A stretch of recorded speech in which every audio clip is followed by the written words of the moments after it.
There we go. And let me just get on to the live stream here really quick for our Facebook group. All right, and continue. I always have to walk myself through this, Pamela. That's okay.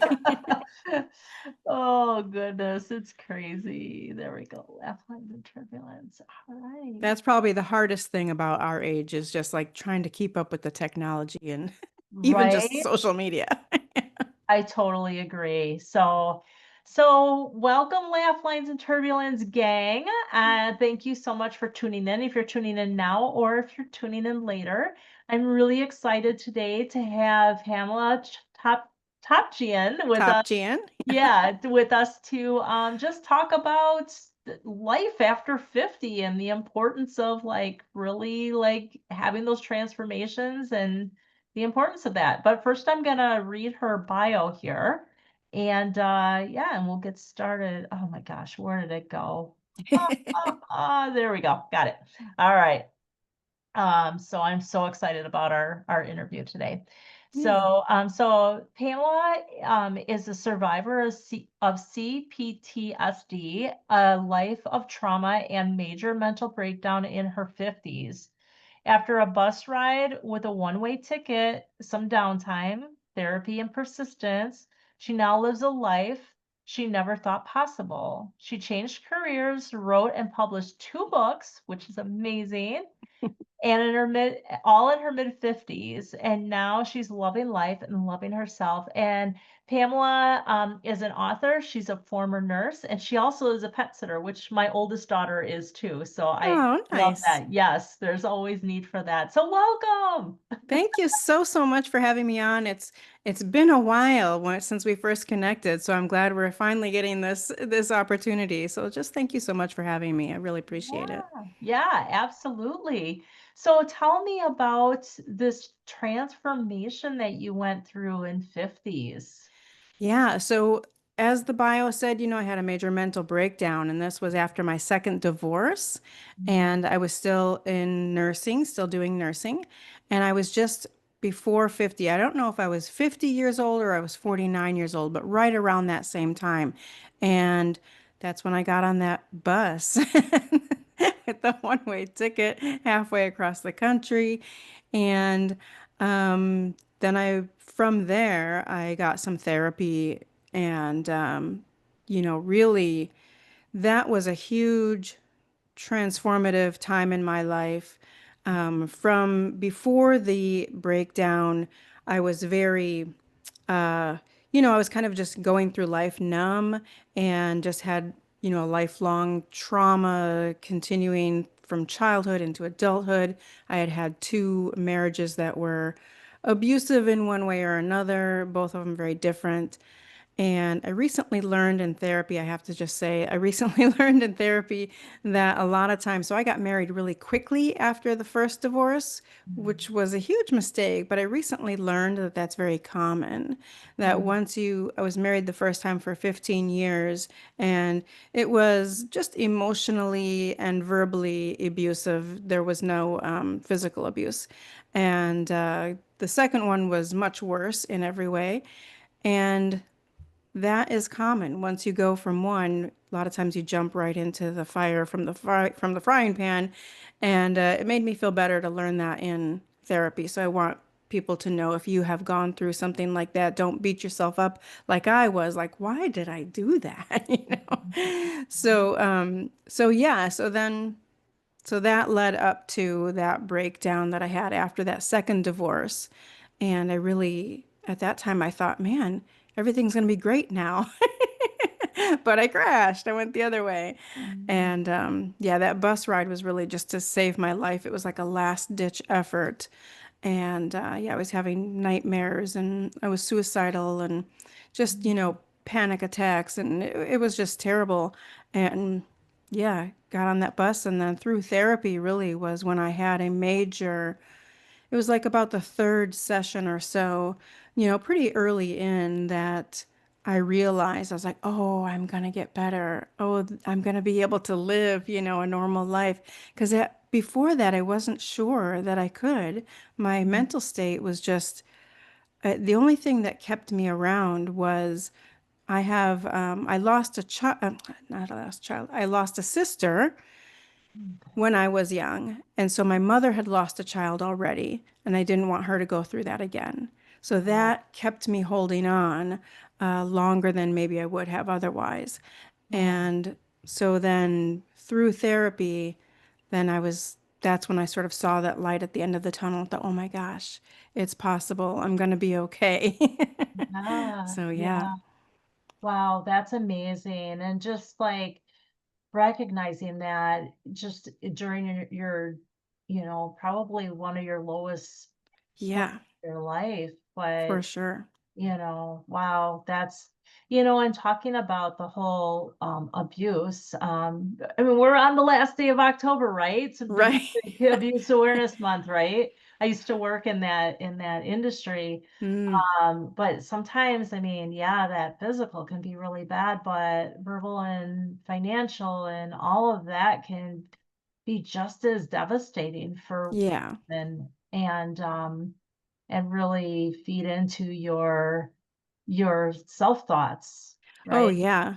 And that first marriage, so that sort of abuse that isn't always looked upon as abuse or isn't always recognized as abuse is more like the frog in the boiling water, just slowly eats at you and slowly kills you, you know. It just really is a slow burn where you don't realize until, you've lost it that this really was abusive. This is abusive, or this Mhm. is, even if you just realize this isn't healthy, that might be the first sign in your head. This isn't quite healthy. This isn't Uh, right. This isn't how it should be. This isn't a healthy relationship.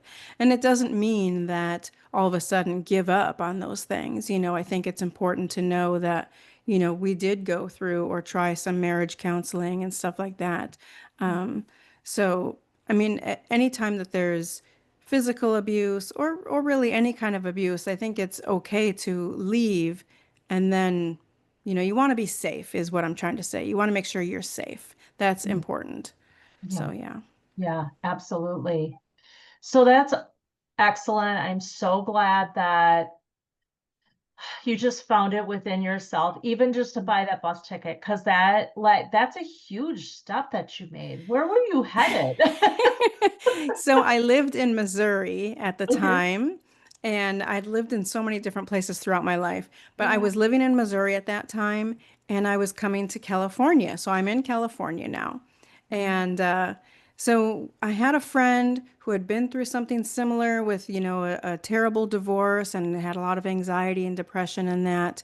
And they were considering coming to California and said, maybe you want to maybe you want to do something like that for just a fresh start, to start over, get away. So partially, I was so fearful, and that's part of the anxiety and depression. And I thought that the reason was because my ex didn't know where I was. And I thought, what if he finds me? What if I see him in the store? Or what if he comes to my work? So I thought that that was the root of the fear. And I thought if I go halfway across the country, there's no possible way he'll know where I'm at. I mean, he didn't know where I had moved, but we were in the same town. So I didn't, so that was the idea I had was, well, it wasn't my idea, but I agreed and thought that that might be a good idea to get out. Um, but I didn't really, at that time, I didn't realize that I had had a lot of trauma in my childhood. And it wasn't until therapy that I realized that that played a part in that big major mental breakdown. Because once wasn't I didn't have the job of nursing. I didn't have a husband. My children were grown at that point, and it was just me for like the Mhm. first time in my life. So I had my first child when I was 17. And so when I moved out of the house, I moved out with my son. And so I never was with just me. And that's when I crashed. It's like, okay, now Yeah. we can break down and handle all this. Yeah. And it's Wow. funny too, because I used to say, so the second husband had had mental health issues, addiction issues, and stuff like that, and was in and out of these recovery places and psychiatric places, facilities, and that. And I used to say, when do I get my breakdown? When do I get to rest and just, let go of life for a little bit? So Yeah, I got my wish. you did. So be careful what you wish for, yeah. But the other thing too is it sounds like it was a hugely transformative for you Oh, and yeah. had a positive outcome from that. Yeah, absolutely. I don't ever feel like I wish that didn't happen to me because Yeah. I love myself. I love my life. I would not be where I am today in my life doing not doing anything that I don't love. Yeah. Everything that I do, my highest priority right now is protecting my peace, protecting my mental health. And so that is a huge boundary for me. Like I've let go of some friends that I had in the past that I realized were not really true friends, were not Mm. healthy friendships. And, that was hard, but Yeah. that's a big part of becoming who you are. And I think the 50s are huge. I mean, obviously, doing this, the 50s are a huge transformative time. And I think part of it is being okay with knowing, with setting those healthy boundaries and being able to communicate that. Yeah. Yeah. Well, I think once we turn 50, like somehow like that fear of like or caring like what Right. matters to somebody else, like it's Yeah, more important for us to protect our peace, like you said. And absolutely. yeah, and so it's I don't know, somehow it becomes easier to say, Yeah, oh, absolutely. done. Absolutely. Yeah, yeah. Yeah. And that's part of why, I know on the promo there was about me being a hypnotherapist, and I don't know if it was mentioned in the bio or not. I'm not doing that anymore, as we've talked beforehand. But part of protecting my peace and protecting my mental health was stepping away from that as well. So Mhm. after nursing, when I realized how bad that was for my mental health, Mhm. and a lot of other things in the background too, but Yeah. that's my second book was all about my nursing career.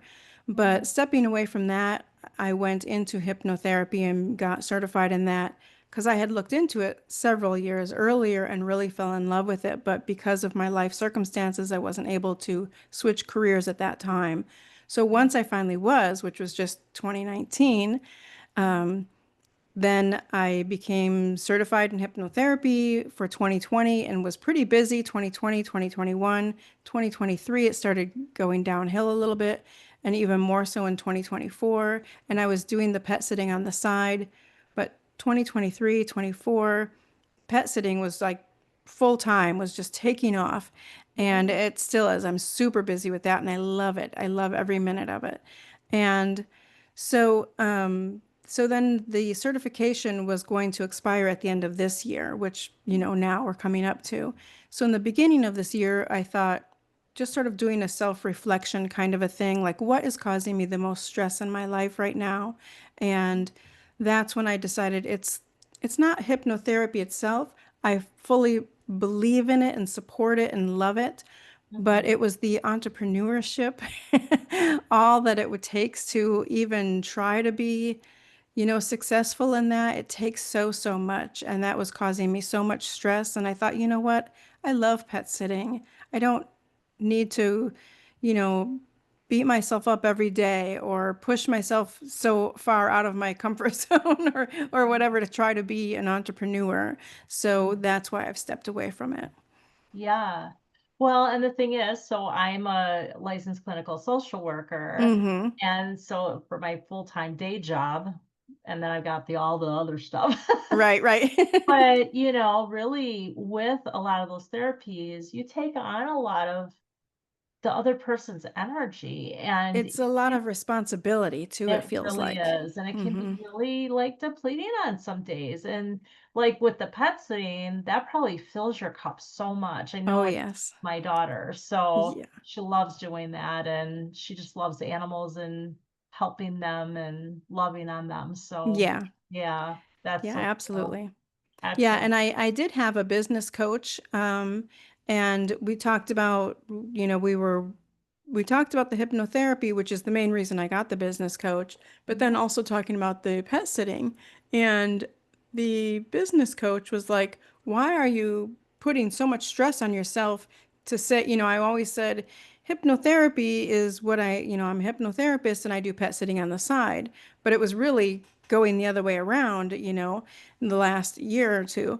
And he's like, if you love pet sitting and the financial stuff isn't really an issue, then why are you pushing yourself so hard to, let whatever's organically growing, let it grow? And that Yeah, was like an aha moment, almost like, oh yeah, I love what I'm doing. yeah, And it's growing organically faster and, than I can even keep up with.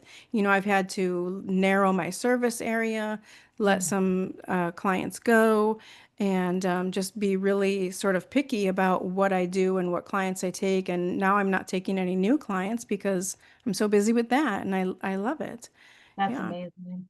Well, and again, it's so needed. Like people go on Yeah. vacation, they go out of town, and what a Yeah. wonderful service that you're offering to them and their pets, that love and care. Because it's so hard Yeah. to put your pet in like a kennel, and we've done that, Right. but we prefer, if we have somebody who cares about them to take Yeah. care of them. So, Yeah, and part of too, so I, being the former nurse, a lot of the pets that I care for are either elderly or special needs, and I oh, don't go off and do drop-ins or check-ins, so I'm there the whole time the family's away. And yeah, that's kind of hard to find because yeah, so many pet sitters also will go on a daily, drive around to different homes and take dogs for walks or just check in on, yeah, other pets and stuff, and I don't do that. I'm just yeah, with one family, one at a time.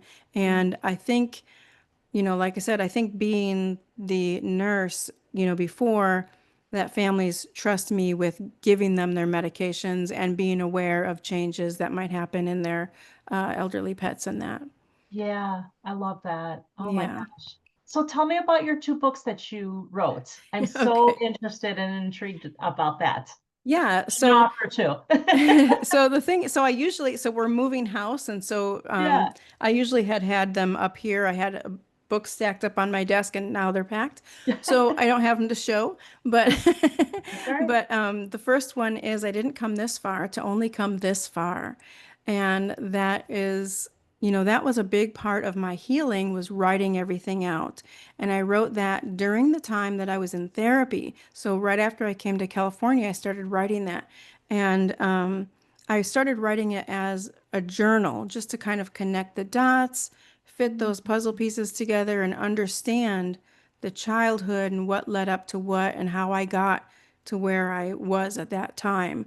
So when I started writing it, I was still having nightmares and still in therapy. And so so there's that one, and then the next one I wrote was Behind the Mask, Gloves, and Scrubs, and that's just all about my nursing career and why I left. Yeah. And they're Wow. both on Amazon and Kindle. You can get them in paperback or Kindle. Yeah. Yeah. Yeah. And we'll definitely, for those listeners, we will definitely like post the names of the books. So if you Okay. want to check it out, yeah, we encourage our folks to check out our Yeah, guests' thank you. books and stuff like that. Yeah, that's amazing. It's easier to find if you put my name in the Amazon search. Okay. It's easier Okay. to find because they'll both come up then. Yeah, Yeah. perfect. Perfect. Very cool. So you said you had this childhood trauma. Do you feel like, I know one of our questions sometimes we ask is like, did you have a female role model that shared anything about like this transition into the, second half of your life? Yeah, yeah, no, and I did. I saw that and I put a question mark by that one Yeah. because yeah, my mother, she was in the 70s. My parents divorced. I was 9 years old, and it was she didn't have a college education, and my father didn't help at all. not only did he not help financially, but he didn't help, like, we didn't see him on the weekends or every other week or at all, really, So we basically grew up without a father. My Yeah. mother didn't have any help, and she had three little girls in the 70s on her own. Mm, So at that point, I barely saw her. mm, And I had, like I said, I had two sisters that were older, and they were never around. And then one of them was killed in a car accident just before my 14th birthday. oh, wow. And so I had no female role models, nobody to guide me or anything like that. So yeah, I grew up, just almost like I don't know, I was gonna say feral, but I wasn't wild or anything, but I didn't have any of that guidance from anywhere. And in fact, some bad guidance that I got from another woman was my mother had a friend that when my sister was killed in the car accident, we went to the hospital. When we were driving there, we were just told she was in critical condition, but I'm pretty sure she had already passed.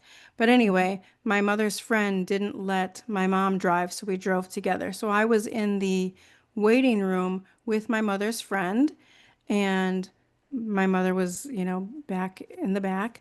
And my mom's friend pointed to me, and this is 1980, and she says, "Don't you cry. Don't you cry. You have to be strong for your mother. Don't you cry." Oh, And that was wow. the worst advice ever. And Yeah. that shaped me in a way that even today, I have a hard time showing my emotions. And especially when it's like, I've only recently been able to, like in this past, since 2020, probably like after the breakdown, I've only recently been able to show and express even like happiness and being proud and stuff like that. But I still have a hard time even crying, just on my own even. Mhm. So yeah, that's something that's really deep rooted in there. Even though now understand where that came from, I Yeah. still have trouble letting it happen. Yeah. Yeah. I can only imagine. Wow. Isn't that And terrible? how, yeah, it is. How old were you when she said So that? it was just, I think 2 days before I turned 14. Oh, wow. Wow. Wow. Yeah. And what a heavy burden to carry. Yeah. Yeah. And And then, you so just I'm the said youngest nobody. I'm the youngest in my family. Wow. And, like any cousins are all older than me. I was the youngest of Yeah. my sisters and that. And so my mother and other family members, uncle, grandparents, at that time, they thought that I was in shock, which probably I was really, but like I was so stoic. I would just was like so numb. And Wow. like I feel like I remember I couldn't speak. I just was holding back those tears. I didn't want to cry. I was trying to be strong for my mother. Mhm. And and in reality, I was giving her another worry. She was worried about me then when, Right. when, Yes. yeah, when had I cried, she probably would have found comfort in consoling me. Right. Right. Absolutely. Yeah. Oh gosh. Such a life you've been through, but Ugh. oh gosh, like look at where you are right now. Just Yeah. amazing. Like, I don't know, would you say that like a lot of the things that you experienced have, I mean, you mentioned that a lot of that has shaped you and Yeah. some probably, it's like negative experiences and stuff, but um yeah, Yeah, I totally, I don't regret that all that yeah, I've been through because it totally has made me who I am today and has given me the opportunity to inspire others, has sure. given me the opportunity to give hope to others, to Mm, know that it's possible to heal from these things and to go on and live a life that you love. I would have never, ever guessed that I would be in the position I am today as far as loving life and, having all these positive emotions and feelings. I yeah, was so numb through most of my life when I think about it, like not even having much emotion or feeling, even before that woman had said that to me, because I was alone so much as a little kid that there Mm. was nobody to express anything to. And Yeah. so I wasn't, I didn't, I just felt like nobody cared. I felt like I didn't matter. And this is as a kid growing up. Mhm. And then in my marriages, that just was confounded with that as well. Yeah. So just knowing that it's possible, to get better, to heal and become a better you is all because of everything I've been through. Yeah. And so now I share my story and hopefully it helps somebody. Love it. I love it. And I'm just so glad that you were able to find that path and Yeah. through that self-exploration and that you reached out for help to try to figure it out, right? Because some Yeah. people I know people that will, it's hard to reach out for help because people are worried that there's something wrong with them. It's Yeah. kind of that stigma, if you will. And Yeah, I was really just reaching out. I couldn't sleep. So when I first came, before I came to California, I did go to some sort of, I don't even know what it was because I wasn't in my right mind, but I but I went to some place that was suggested to me somewhere, or I read it somewhere in town. And I sat like all day in a lobby of somewhere, and I had to fill out a bunch of paperwork, which was really hard to fill out. And it just didn't get me anywhere by, reaching out in the way that I did. And that's before I came to California. So then yeah, when I came to California, I couldn't sleep and I was having nightmares still, and I was very anxious. And I thought, okay, well, just moving myself in a different location didn't solve this. no, So I thought, I cannot live this way. I cannot live with not sleeping and being anxious and fearful all the time.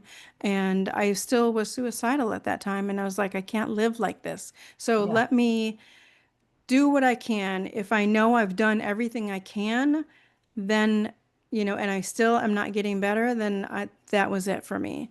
yeah, So I went to the doctor mainly to get something to help me sleep. And that's when the doctor sent me to a therapist. okay, So, okay, so yeah, that was my true last ditch effort where I yeah, thought that the bus ride was my last ditch effort, but going to that doctor was my true last ditch effort. And yeah, that's when, like I said, a few sessions in, I was like, oh, I am going to get better. I was yeah, just so excited that I could just barely begin to see a little bit of a light at the end of the tunnel. yeah. What's really beautiful that I see about it though is like I always think that in life things happen for a reason or we Hmm. have these like things that lead our way. And it Yeah. almost seems like that bus ride was what led you to the next step, if you Yeah. hmm Yeah. It's almost like, what is it, Miss Fizzle or whatever? It's like the magic bus ride. It was almost like, yeah, looking back on it, it was almost like a portal to a yeah, new me, a whole nother life. Yeah. I love that. Yeah.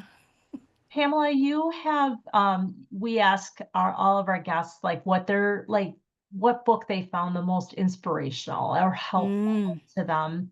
And you mentioned Marrow by Elizabeth Lesser and then The Other Side of the Wall by Oh gosh. Kathleen St. Hours. Uh, Yes.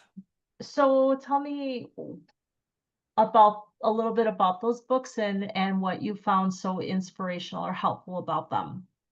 So I've read so many autobiographies, but the one on the other side of the wall just really showed me like she had been through so much. I mean, that book really needs a trigger warning. So does mine, by the way.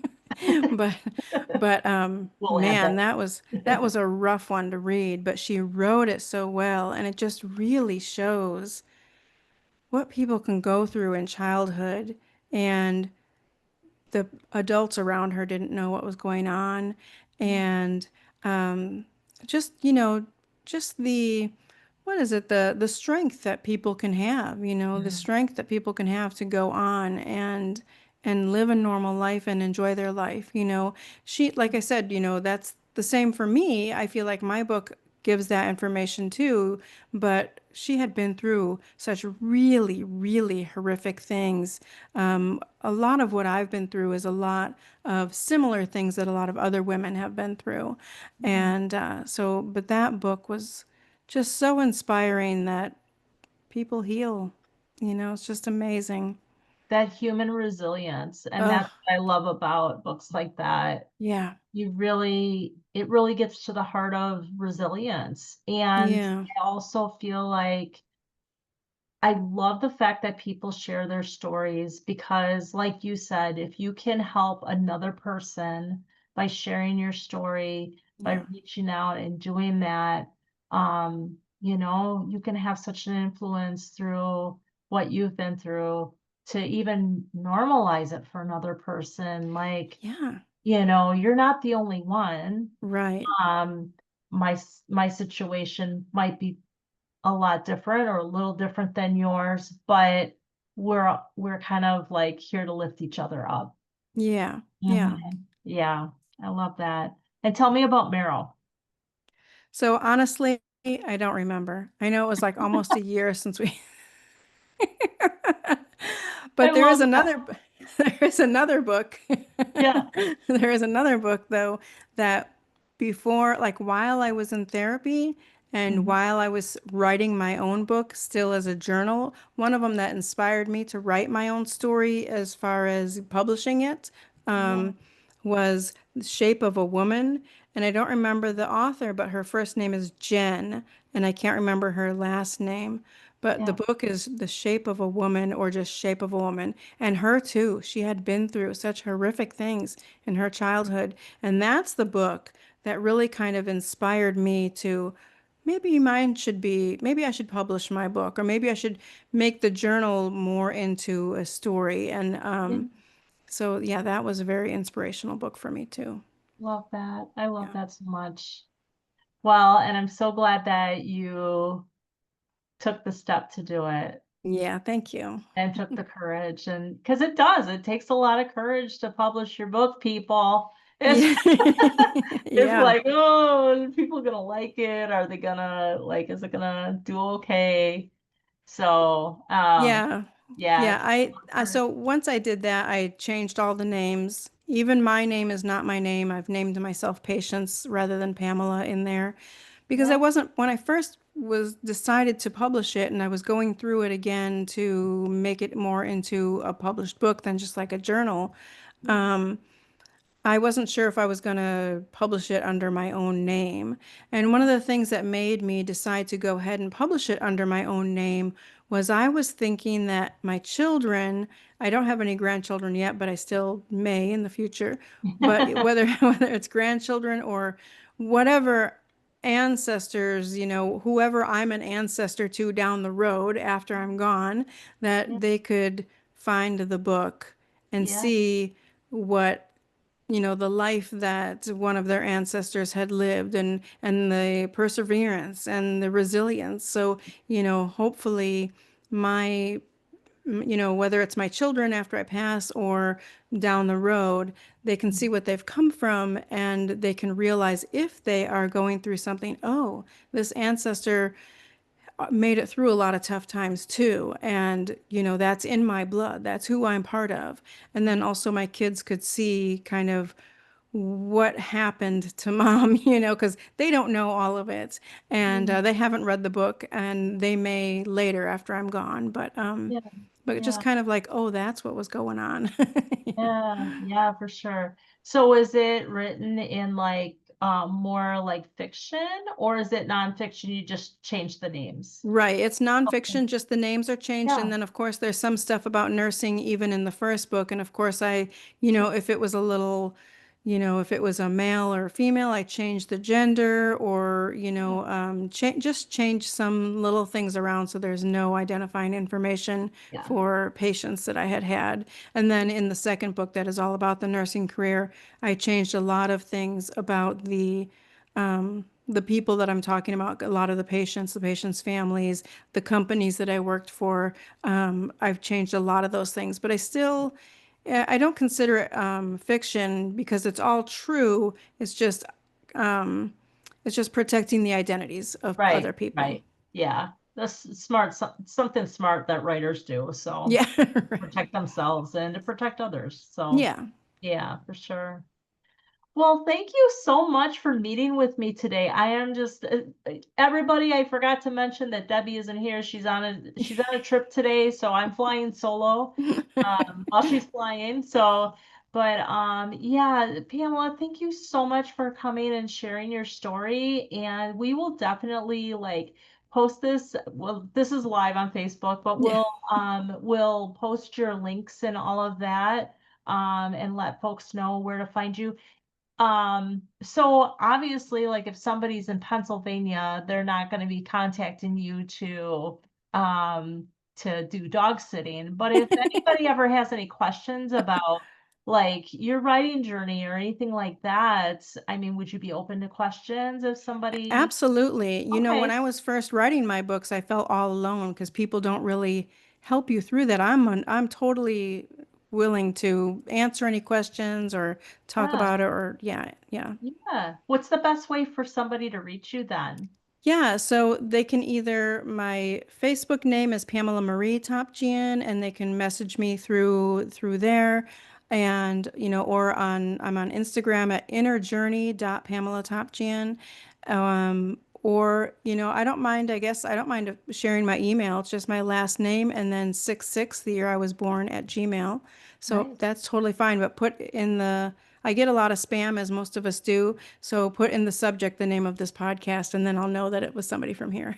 Yeah, that sounds great. That's a great Yeah, idea. yeah. Right, sounds great. Well, thank you so much. Thank And you. yeah, it's been such a pleasure talking with you and learning about your journey. And I'm so glad that you came out on the other end Yeah, and just like blossoming and yeah, making a difference in our world. It's so yeah. important. Thank you. Thank you. Yeah. Go ahead, stop recording.